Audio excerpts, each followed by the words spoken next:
Welcome to Kentucky, the Bluegrass State. Entering Kentucky, my first stop was at Mammoth Cave National Park.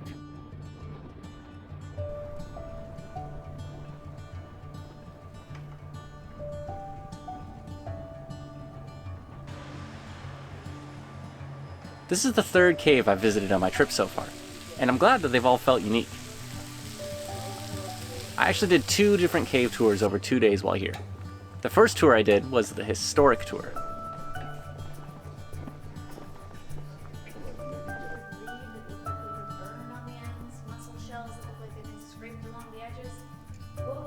Which was fun.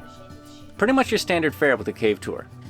This part of the cave system is dry, so there aren't any formations like stalagmites or stalactites to see.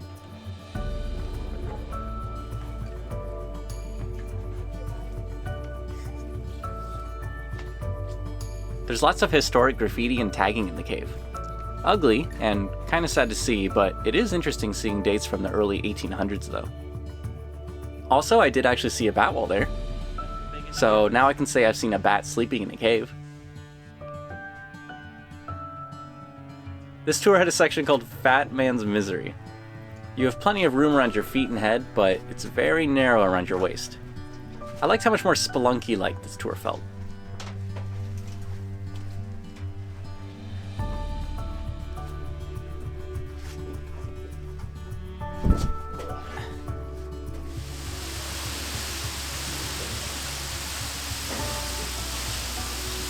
After this tour, I hiked around on the surface for a bit.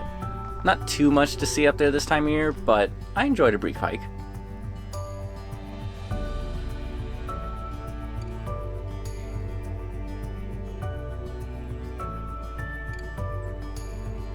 The next day I did the Cleveland Avenue tour. It really wasn't all that much different, but the gypsum on the ceiling and walls make the cave sparkly. It was really cool.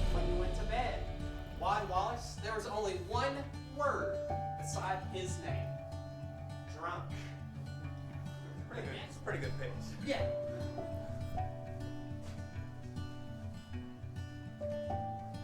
I really enjoyed my time here. I've liked the various cave tours I've done a lot.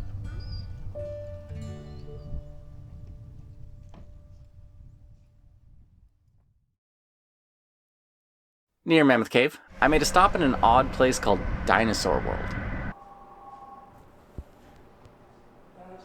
Okay, half the reason I decided to actually go here was because I thought that just maybe it might have been the same place featured in a Red Letter Media video. It isn't, but it was a fun little stop.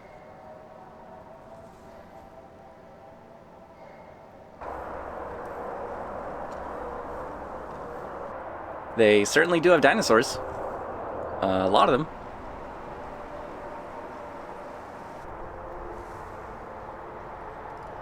I did learn some things, so I had a good time for the hour or 2 that I was there. Kind of a random choice to stop here. Eventually, I made my way to Louisville. One of the things that I looked up online that seemed important to see was this weirdly named place called Churchill Downs. Turns out it's the racetrack for the Kentucky Derby, which I've definitely heard of before. I had a lot of fun here. I do like horses a lot, so learning about the racing horses and the Derby was fun.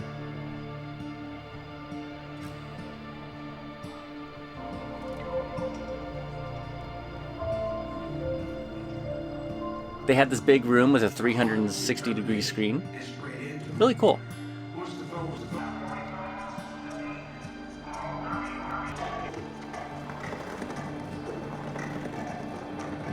And I was able to do a short tour where I got to go out and see the track. I think coming back here and seeing an actual race might be one of my bucket list items now. Sounds like a lot of fun to me.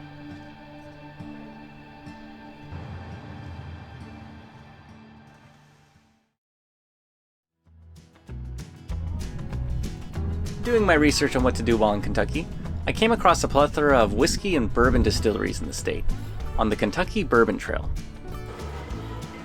I enjoyed the Budweiser brewery in Missouri a lot, so I figured I'd check out a few of these as well. I didn't know a lot about bourbon, so I wanted to learn about it. The first distillery I visited was the Jim Beam Distillery, just south of Louisville. That is basically painted right on the side of the still. That is live and it was a ton of fun.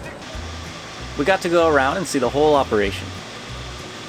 I like how each tour I did was different enough that I had fun on all of them. Even the tasting at the end was done differently each time. This part where we got to try some bourbon straight from the barrel was a lot of fun. And then, at the end, was a tasting. A great first experience for this. The second distillery I went to, this time in Louisville, was Angel's Envy. So bourbon is a type of whiskey where the mix of grains used to make it is at least 51% corn. This mix of grains is ground up, heated, mixed with water, and then yeast is introduced, which slowly consumes that mushy mix and produces more heat and alcohol. This alcohol is then isolated and put into barrels to age. The color and flavor of the bourbon, whiskey, whatever, comes from the barrel itself. The longer it is aged in the barrel, the stronger the flavor and darker the color will be.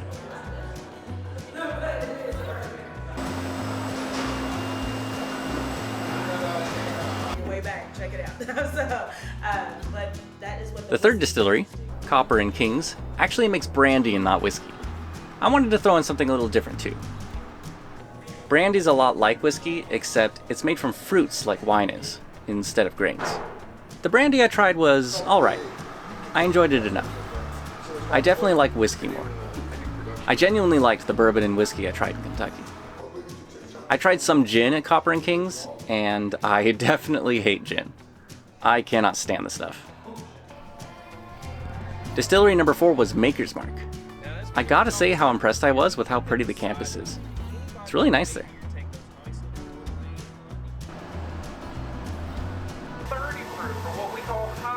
Here's their big tanks where their mash is mixing with the yeast.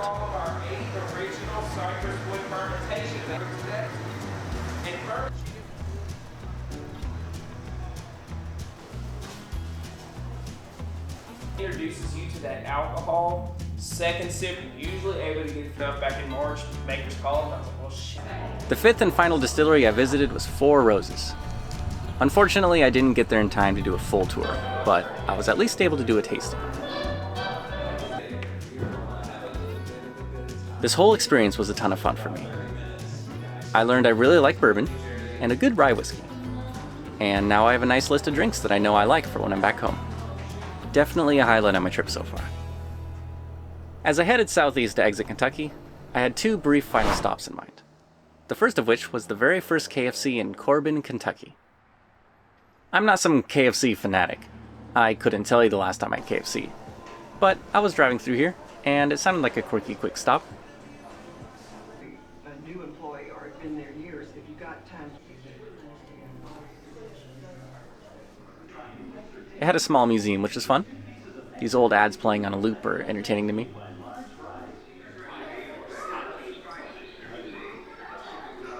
I decided to eat while here, just so I could say I have. And it was good. Hit the spot. After that though, right on the border I hiked up to the Tri-State Peak, where Kentucky, Tennessee, and Virginia all meet.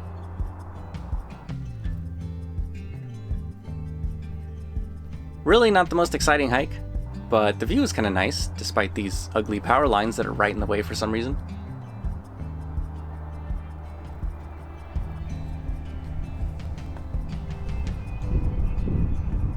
A fitting last stop as I get ready to cross the border into my next state, Tennessee.